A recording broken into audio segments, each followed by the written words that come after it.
अस्सलाम वालेकुम। एक आलिम, वकील और फलसफी की सजाए मौत का वाकया।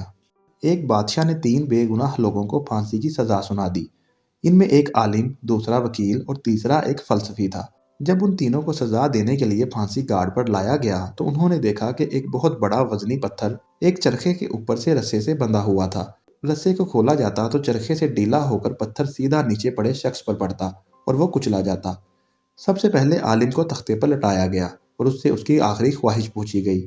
आलिम ने कहा कि मैं बेगुनाह हूँ, मुझे अल्लाह पर यकीन है कि वो मेरी मदद करेगा। रस्सा खोला गया, पत्थर तेजी से नीचे आया लेकिन उसके सर से थोड़ा ऊपर आकर रुक गया और वो बच गया। वकील को लाया गया और उससे भी आखिरी ख्वाहिश पूछी गई। उसने कहा कि मैंने हमेशा हक का साथ दिया है, मुझे उम्मीद है कि अल्लाह मुझे बेहक कत्ल होने से बचाएगा। रस्सा खोला गया और सब ये देखकर खुश हुए कि रस्सा उसके सर के नज़दीक आकर अचानक रुक गया और वो भी बच गया।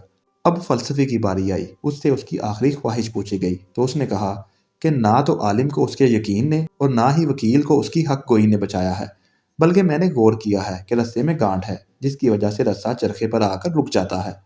अब सजा देने वाले ने गौर किया और वाकई गांठ देखकर खोल दी और रस्से को यूं ही ढीला छोड़ा गया, पत्थर तेजी से फलसफी के सर पर गिरा और एक ज़हीन दिमाग फट गया। इसीलिए दोस्तों, बहुत कुछ जानने के बावजूद खामोश रहना इंसान को बहुत सी परेशानियों से बचाता है।